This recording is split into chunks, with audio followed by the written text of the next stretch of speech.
사람이나 환경에 대한 태도를 보면 그 사람의 신앙 성숙도를 알게 됩니다. 달면 삼키고 쓰면 뱉는다는 말이 있습니다. 지극히 세상적인 논리지요. 기독교의 가치는 나에게 주어진 모든 상황은 선하다는 데에 있습니다. 그 상황을 허락하신 하나님께서 선하신 분이기 때문입니다.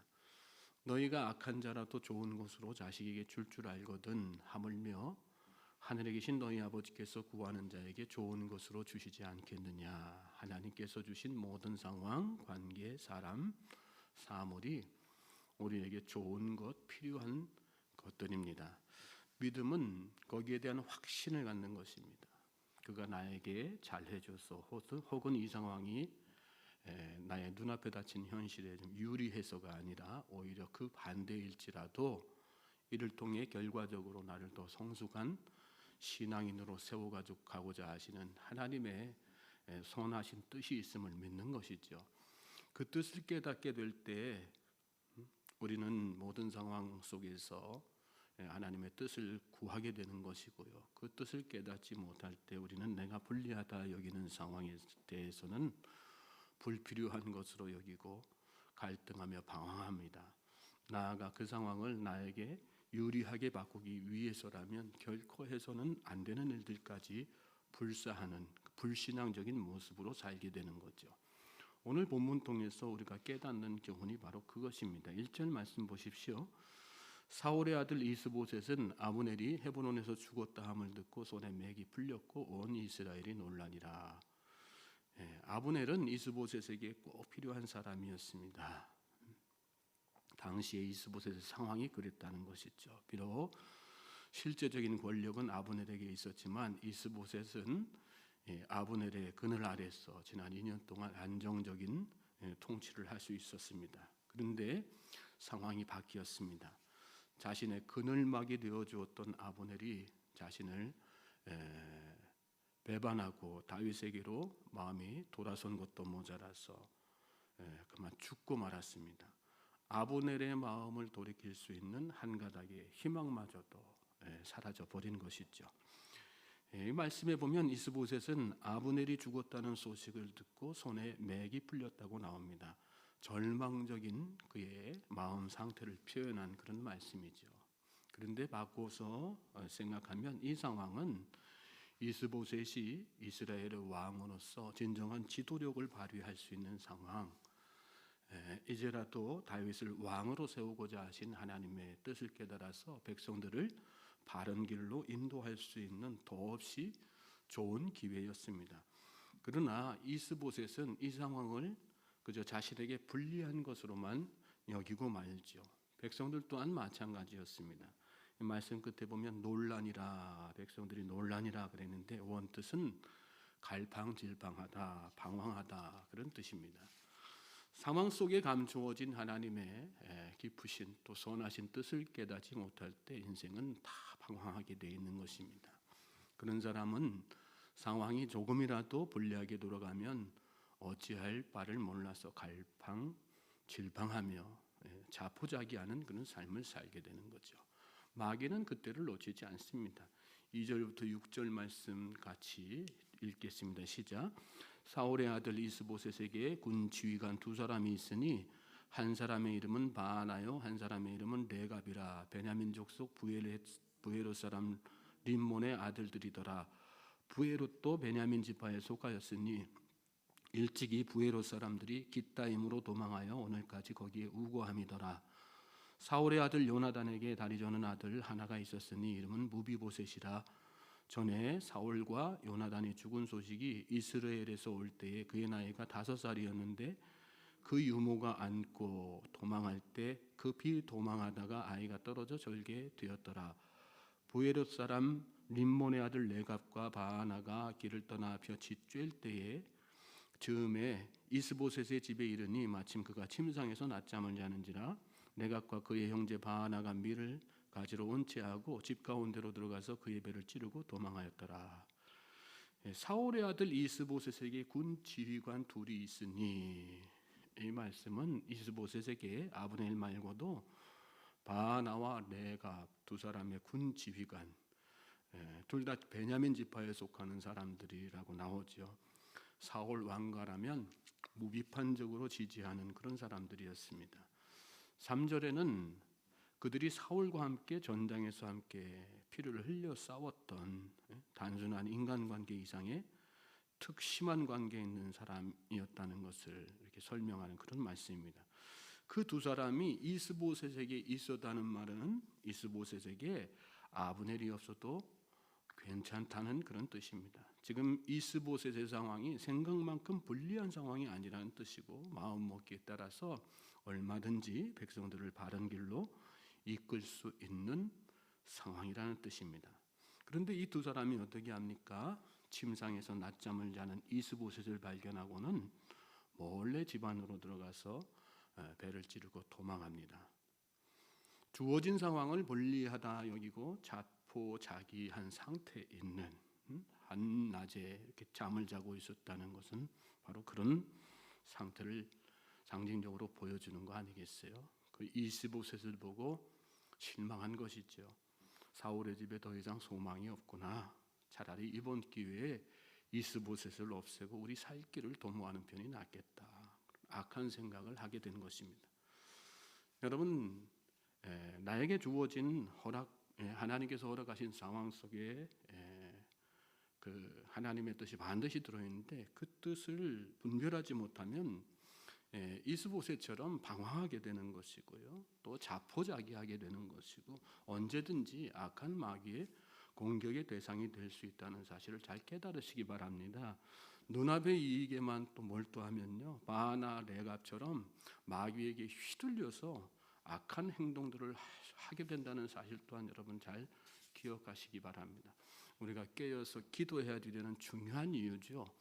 근신하라 깨어라 너희 대적 마귀가 우는 사자같이 두루다니며 삼킬 자를 찾나니 너희는 믿음을 굳건하게 하여 그를 대적하라.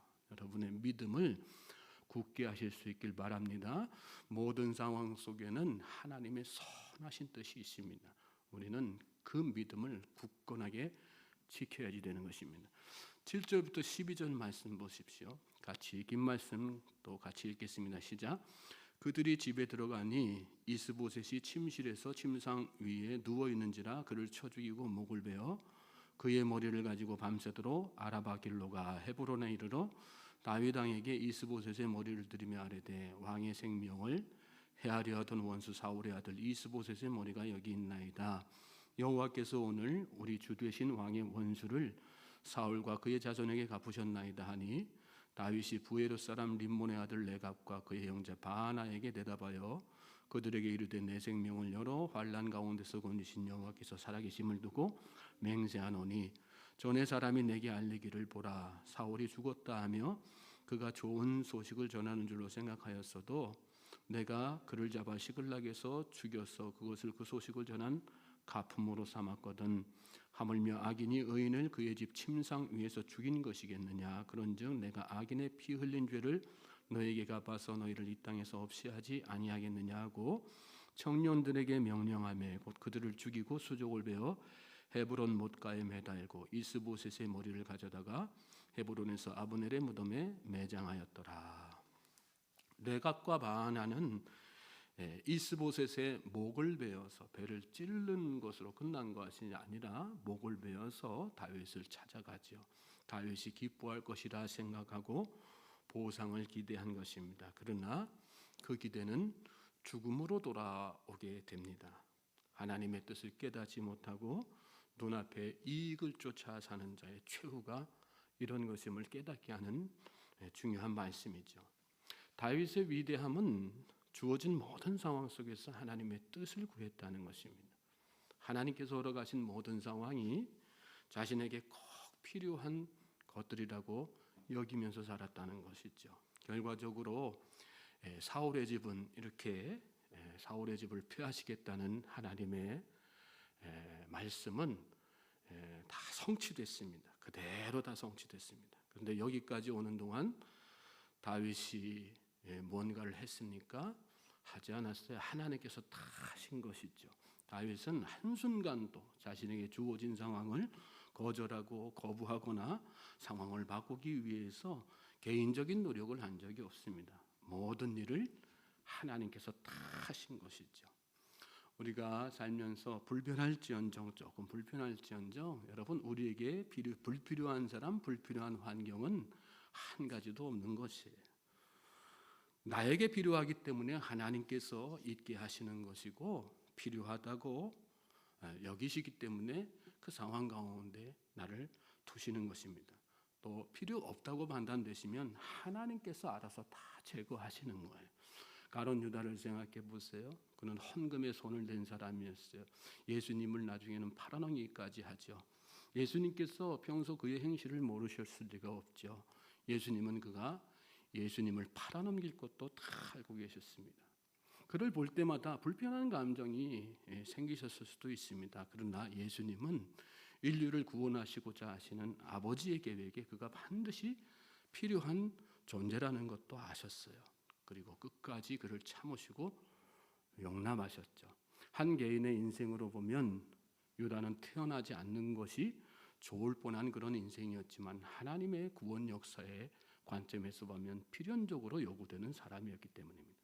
예수님을 대적했던 대표적인 사람들이 바리새인과 서기관들이죠. 바리새인과 서기관들은 예수님을 멀리했지만 예수님은 그들을 결코 멀리하지 않았습니다. 그것을 증명하는 사건이 누가복음 7장에 나옵니다. 시몬이라고 하는 바리새인이 사람들을 잔뜩 모아놓고 예수님을 초청하죠. 사람들 앞에서 예수님을 망신 주기 위해서였습니다.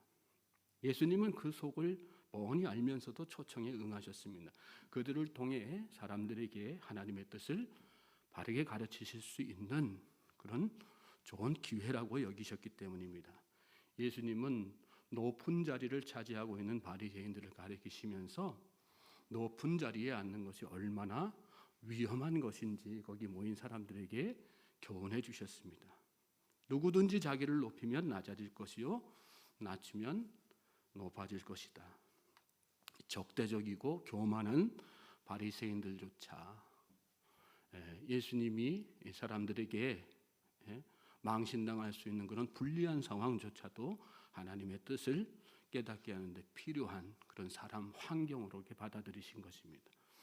환경 또한 다 마찬가지죠. 우리가 예수님을 믿고 하나님의 자녀가 되었다고 해서 궁궐이 보장됩니까? 보장되지 않습니다. 화려한 옷과 산의 진미가 하나님의 자녀됨의 결과가 아니에요. 하나님은 우리를 필요에 따라서 가난에 처하기도 하시고 질병에 노출되기도 하세요. 가난과 궁핍을 통해서 한 끼 식사의 소중함을 다 깨닫게 하시고, 질병을 통해서 아픈 자의 마음을 다 이해하고 공감할 수 있게 만드시는 거죠. 먹을 수 있음에 감사하면서 주신 건강을 어떻게 사용해야 할지를 깨닫는 신앙의 성숙함을 그렇게 해서 이루어 가시는 것입니다. 모든 것은 하나님의 필요에 의한 것이고, 그 필요는 결국 우리를 위한 필요라는 믿음을 여러분 가지시기 바랍니다. 바울은 디모데전서 4장 4절에서 하나님께서 지으신 모든 것이 선함에 감사함으로 받으면 버릴 것이 없다, 이렇게 말씀했습니다. 사람과 환경을 대하는 우리의 태도가 어떠해야지 되는 것을 깨닫게 하는 그런 말씀이죠. 또 그 태도를 갖기 위해서 기도와 말씀으로 거룩해져야지 된다, 그런 이야기도 덧붙였죠. 여러분, 거룩이란 세상과 구별되는 것이죠. 세상 사람들이 생각할 수 없는 하나님의 생각으로 마음을 가득 채우는 것, 그것이 거룩입니다. 예배 잘 드리고 기도 열심히 하고 신앙 봉사 잘하고, 물론 그것도 거룩의 한 방편이죠. 그러나 성경에서 말씀하는 거룩의 본질은 뭐예요?